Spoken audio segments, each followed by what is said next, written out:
Il y a des hommes que Dieu choisit non pas à cause de leur force, mais à cause de leur cœur. David était de ceux-là. Un simple berger, méprisé par les siens, mais choisi par le ciel pour conduire tout un peuple. Dans les champs solitaires de Bethléem, alors qu'il gardait les brebis, Dieu façonnait son cœur de roi et son esprit de foi. Là, au milieu des montagnes et des bêtes sauvages, il apprit à dépendre totalement du Seigneur, à reconnaître sa voix, à marcher dans sa direction et à faire confiance à sa providence. Le psaume 23 que David composa n'est pas seulement une prière, mais une déclaration de foi inébranlable. « L'Éternel est mon berger.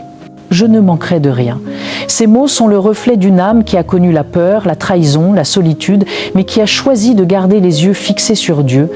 Ce chapitre nous révèle la foi d'un homme qui, au-delà de sa couronne et de ses victoires, est resté avant tout un serviteur du Très-Haut.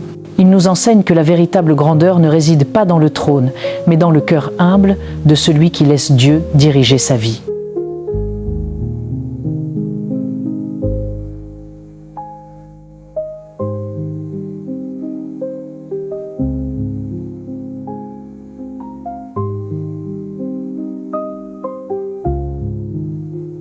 Chapitre 14. Berger du peuple de Dieu.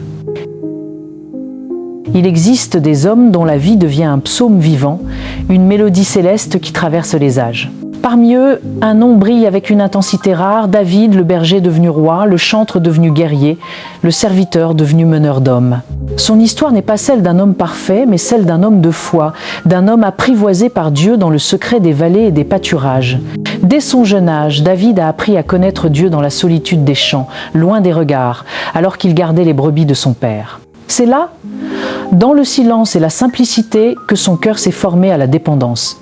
Il ne comptait pas sur sa propre force, mais sur celle du Dieu vivant. Et de cette intimité naquit la déclaration la plus puissante de toute la littérature spirituelle. « L'Éternel est mon berger, je ne manquerai de rien ». Ces mots ne sont pas ceux d'un homme comblé par la vie, mais ceux d'un homme qui a connu le rejet, la solitude, la peur et qui a choisi de croire malgré tout. David savait que la foi ne consiste pas à échapper à la vallée, mais à savoir qui marche à nos côtés dans la vallée. « Quand je marche dans la vallée de l'ombre de la mort, je ne crains aucun mal, car tu es avec moi. » C'est là, dans les moments sombres, que se forge la foi véritable. C'est dans le feu de l'épreuve que se révèle la nature du croyant. Et c'est souvent dans les moments de silence que Dieu parle le plus fort. David, le jeune berger, ne s'attendait pas à devenir roi. Il ne cherchait pas les trônes, il cherchait Dieu.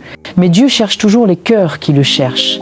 Il ne regarde pas à l'apparence, ni au prestige, ni au talent, il regarde au cœur. Quand Samuel entra dans la maison d'Isaïe pour oindre le futur roi d'Israël, David n'était même pas invité à la cérémonie. Ses frères, forts et robustes, étaient tous là.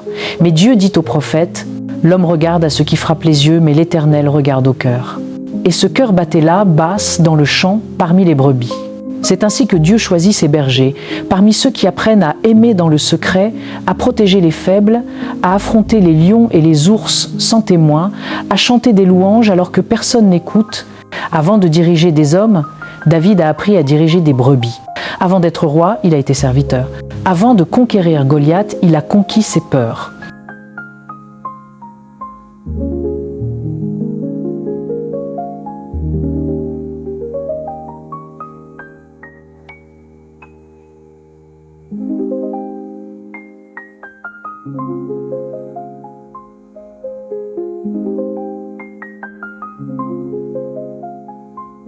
C'est là le message de ce chapitre. La foi véritable naît dans la fidélité des petites choses. Le berger de Dieu ne fuit pas les responsabilités. Il ne cherche pas la gloire. Il s'abaisse pour servir et c'est dans son humilité que Dieu l'élève. Chaque pierre ramassée dans le ruisseau, chaque note jouée sur sa harpe, chaque prière prononcée dans la nuit préparait David à un destin plus grand. Et lorsque Goliath se dressa devant Israël, ce n'est pas un guerrier entraîné qui s'est avancé, mais un jeune homme rempli de foi. David n'avait ni épée, ni armure, ni puissance physique, mais il avait quelque chose que Goliath n'avait pas, la présence de Dieu. Il déclara: « Tu viens à moi avec l'épée, la lance et le javelot, mais moi je viens à toi au nom de l'Éternel des armées. » C'est ainsi qu'un simple berger devint le libérateur de tout un peuple. Et c'est ainsi que Benson Idahosa nous enseigne dans ce chapitre: ce n'est pas la taille du combat qui détermine la victoire, mais la taille de ta foi. David a appris à faire confiance à Dieu pour les besoins les plus simples et cette même foi lui a permis de faire face aux défis les plus grands.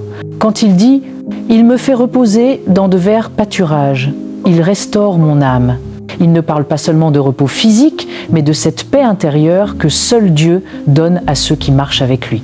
La foi de David n'était pas une émotion, c'était une conviction profonde. Une confiance bâtie sur des expériences vécues avec Dieu. Quand tu as vu Dieu te délivrer du lion et de l'ours, tu n'as plus peur du géant. Mais ce chapitre ne parle pas seulement d'un homme du passé, il parle de nous, aujourd'hui, de chaque croyant qui veut être un berger dans sa génération, de chaque homme et femme que Dieu appelle à influencer, à guider, à protéger, à inspirer. Être berger, c'est pas seulement prêcher ou diriger, c'est porter le cœur de Dieu pour les autres. C'est pleurer avec ceux qui pleurent, prier pour ceux qui chancellent, encourager ceux qui tombent. C'est aimer les brebis, même celles qui s'éloignent. David a été trahi, pourchassé, humilié, mais jamais il n'a cessé de chanter. Quand tout semblait perdu, il prenait sa harpe et disait « Mon âme bénit l'Éternel et n'oublie aucun de ses bienfaits ». Benson Idahosa voulait, à travers ce chapitre, que le lecteur comprenne que la foi n'est pas seulement un outil pour obtenir des miracles, mais une manière de vivre, une foi qui te pousse à aimer, à servir, à pardonner, à diriger avec douceur. Une foi qui te transforme de simples croyants en véritables bergers du peuple de Dieu.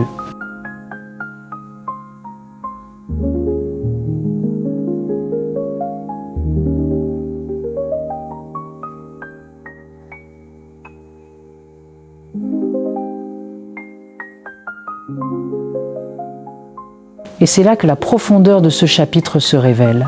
La foi ne nous est pas donnée seulement pour nous-mêmes, mais pour que nous devenions des canaux de bénédiction.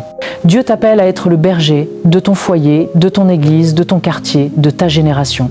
Quand tu choisis de faire confiance à Dieu dans tes vallées, tu deviens un modèle de foi pour d'autres. Quand tu refuses d'abandonner malgré les tempêtes, tu inspires ceux qui te regardent. C'est ainsi que ta foi devient contagieuse et que ta vie devient un témoignage vivant.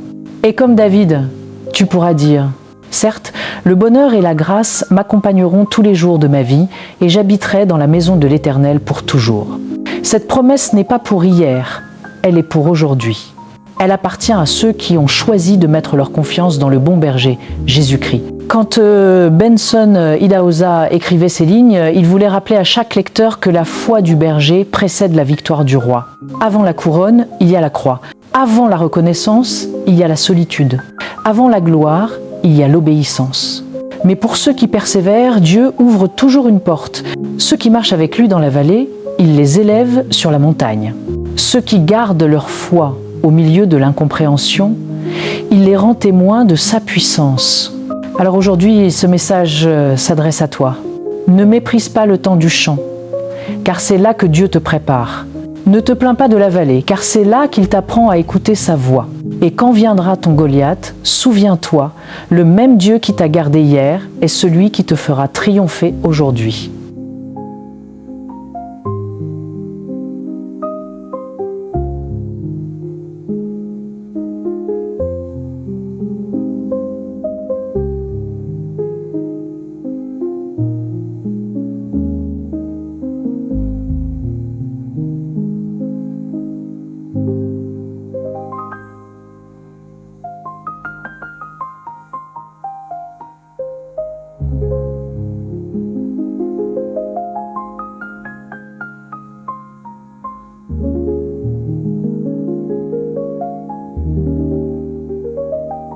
David, le jeune berger, a commencé sa vie en gardant des brebis, mais il l'a terminée en gardant un peuple. Ce que Dieu a fait pour lui, il peut le faire pour toi.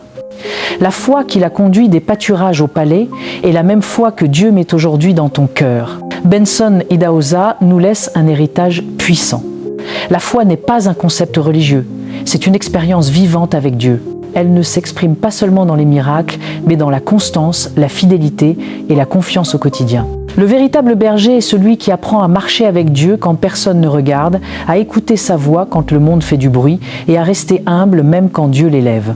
Et quand la vie devient sombre, souviens-toi des paroles de David. « Quand je marche dans la vallée de l'ombre de la mort, je ne crains aucun mal, car tu es avec moi.